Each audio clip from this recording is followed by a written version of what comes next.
2 weeks. You've been on this journey for 14 days now, and your body has been sending you signals, quiet whispers about what may be working and what needs attention. Today, I'm going to teach you to listen. This is the episode that may help turn you from a passive participant into an active observer of your own health. Before we begin, I need to share something important. This content is for educational purposes only and is not a substitute for professional medical advice, diagnosis, or treatment. Every person's body is different, and what works for one individual may not work the same way for another. If you are on medication, especially insulin, metformin, or other glucose-lowering drugs, do not change your medication or dosage based on anything you hear in this video. Always consult your healthcare provider before making changes to your diet, exercise routine, or supplement regimen. This video presents research findings and general wellness information. It does not claim to cure, reverse, or treat any medical condition.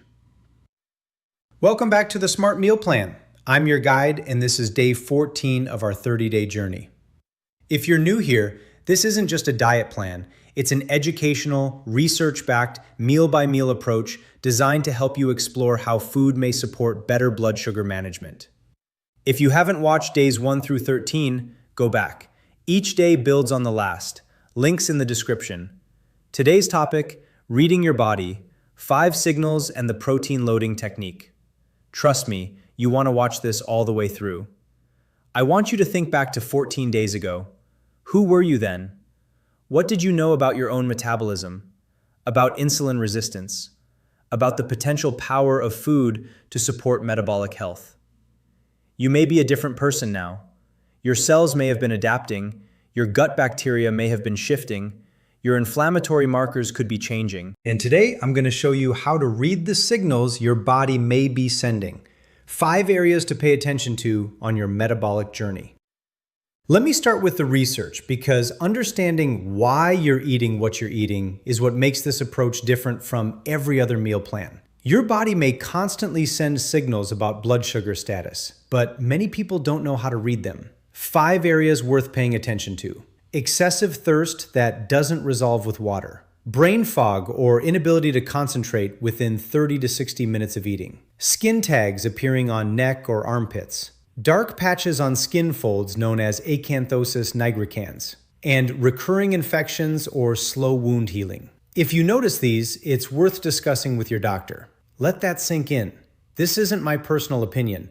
This is from peer-reviewed, published clinical research. And it has direct implications for what you eat today. Protein loading, consuming 30 to 40 grams of protein within the first 15 minutes of a meal before touching any carbs, may trigger a helpful hormonal response. Research suggests it could support GLP-1 release, help suppress ghrelin, the hunger hormone, and create a protein buffer in the stomach that may slow carb absorption. Stay with me here because this is where it gets really interesting. The Cobb salad you're having today is well suited for protein loading. Grilled chicken, egg, and bacon bits deliver substantial protein right at the start of the meal. Try eating those first, then enjoy the avocado and any carb components. Now, I want to connect this research directly to your plate. Every ingredient in your meals was chosen with this science in mind. Nothing is random. Every bite is intentional. A 2021 study in clinical nutrition found that participants who consistently ate protein before carbs for 12 weeks had notably improved time in range glucose readings, meaning their blood sugar stayed in a healthy zone a greater percentage of the day. The research I'm referencing? Trico et al. 2021, Clinical Nutrition, Protein Preload and its Associations with Postprandial Glycemia and Incretin Response over 12 weeks in Type 2 Diabetes. Link in the description. I always encourage you to look at the data yourself. Let me address a common misconception right now. Myth: if my blood sugar numbers look okay, my diabetes is under control. Here's what many experts point out. Standard blood sugar tests give you a snapshot, but they may miss the fuller picture. You can have normal fasting glucose and still have post-meal spikes that could affect your blood vessels over time. You can have an acceptable A1C that masks wide swings between highs and lows. Today, I am going to share 5 body signals beyond the numbers that may reveal what is happening inside your metabolism. Your body is always communicating. The question is whether you are paying attention. Continuous glucose monitors have gone beyond medical devices and are becoming lifestyle tools. Companies like Levels and January AI combine CGM data with AI to predict how specific foods may affect your blood sugar, creating truly personalized nutrition insights. Interest in these services continues to grow rapidly. A food journal app like MyFitnessPal or Chronometer, both free, paired with blood sugar tracking can reveal patterns you'd never see otherwise. Log what you eat, your blood sugar 2 hours later, and how you feel. After 2 weeks, you may have personalized data that's more valuable than any generic diet plan. Spotlight: eggs, specifically the whole egg. For years, we were told to eat only egg whites. Research has shifted that perspective. The yolk contains all of the egg's choline, vitamin D, vitamin A, omega-3s, and lutein. That's where much of the nutritional value resides.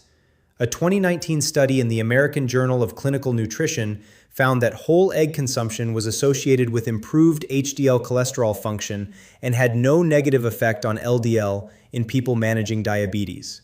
The Cobb salad today uses whole eggs, and the protein loading technique works well because whole eggs provide one of the most complete amino acid profiles of any food, with very high protein digestibility. All right, let's eat. Breakfast on day 14. Protein smoothie bowl.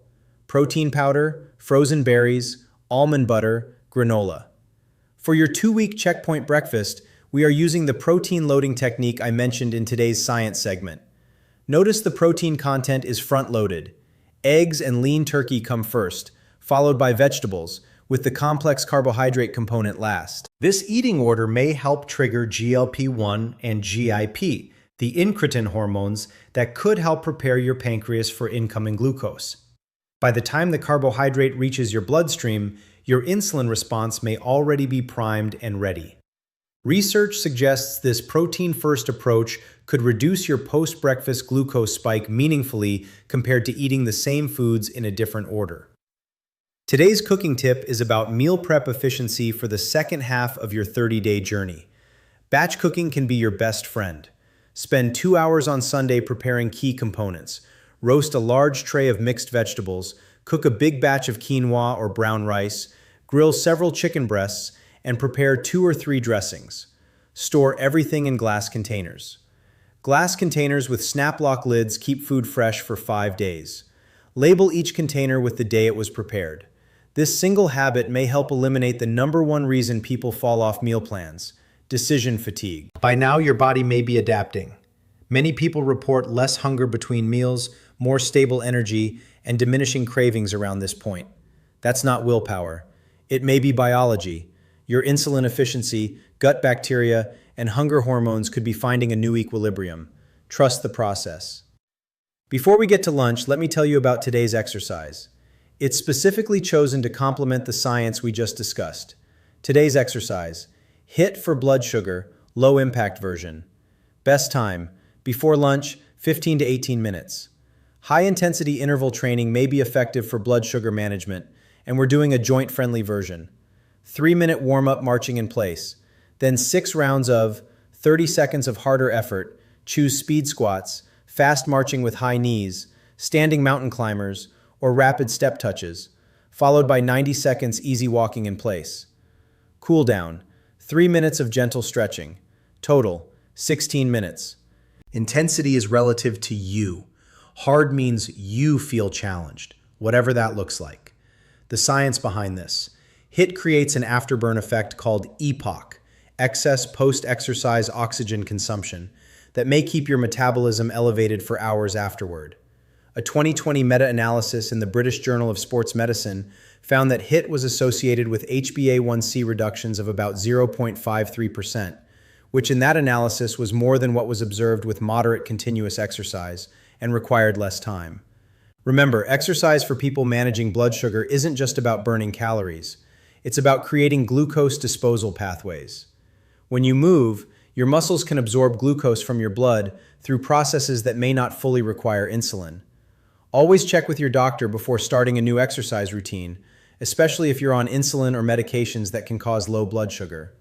Now let's talk lunch. Day 14. Cobb salad. Grilled chicken, bacon bits, egg, avocado, blue cheese.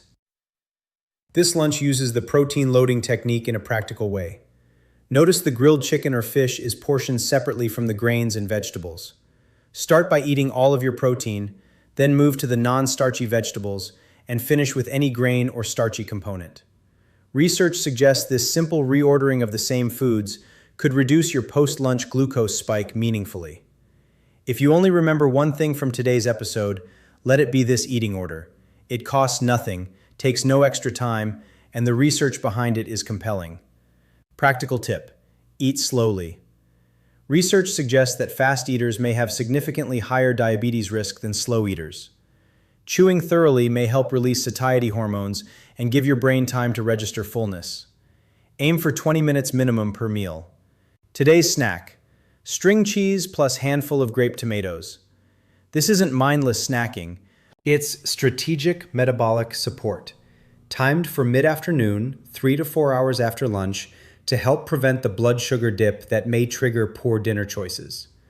By preempting that potential dip with protein and fat, you may reduce cravings before they start. Now dinner.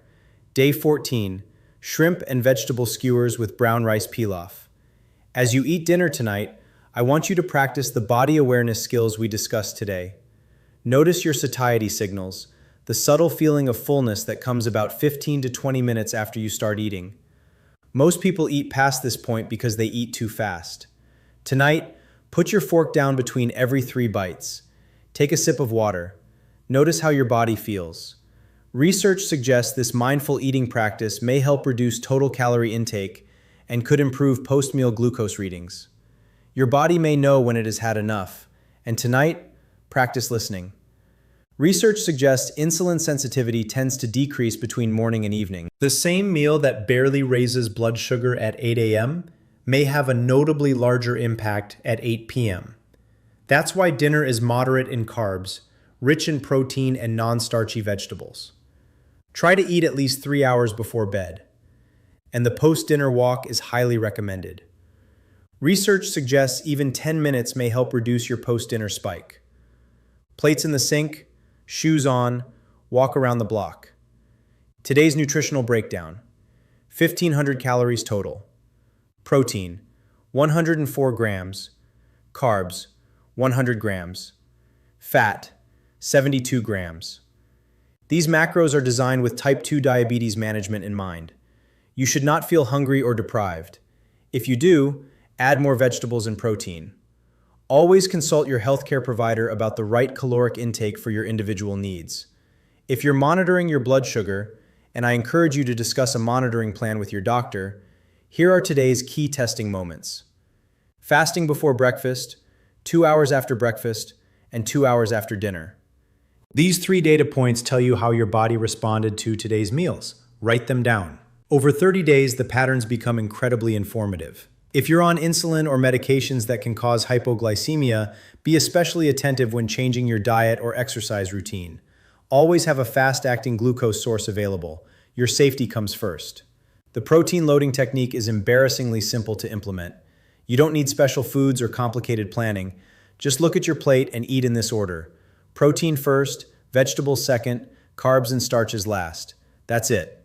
At a restaurant, eat your chicken or fish before touching the rice. At home, serve yourself protein on a separate small plate and finish it before starting the rest. At a buffet, fill your first plate with protein only. This technique works at any meal, any restaurant, any cuisine. It's free, invisible to others, and the research supporting it is robust. Viewers ask, what if I notice the warning signs we discussed today? First, don't panic. Many of these signs develop slowly and can improve with consistent metabolic management. Second, schedule an appointment with your doctor and specifically mention what you've observed.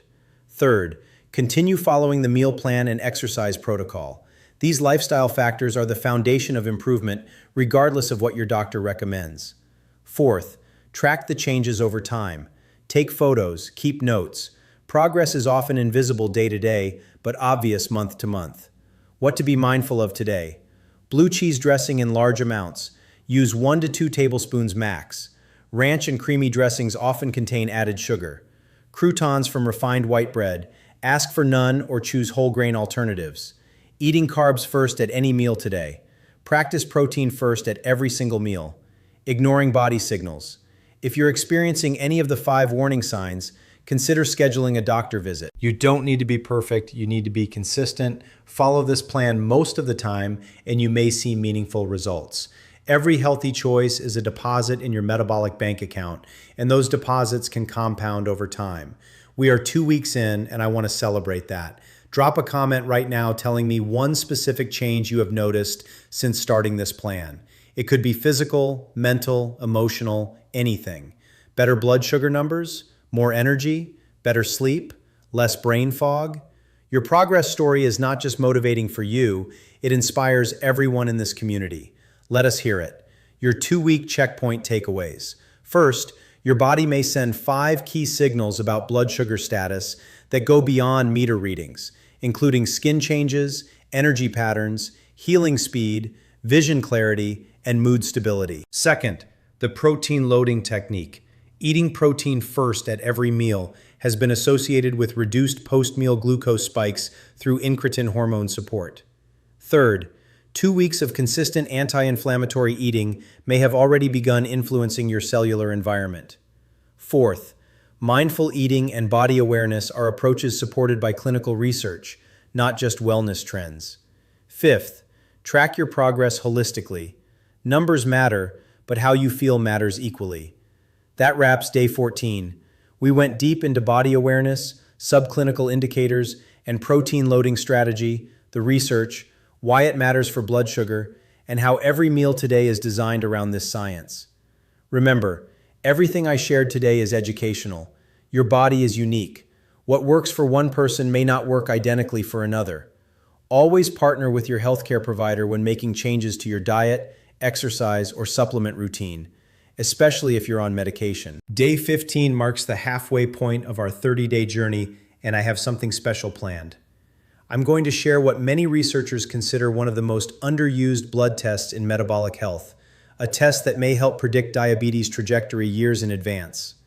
This test is affordable and could meaningfully inform your health decisions.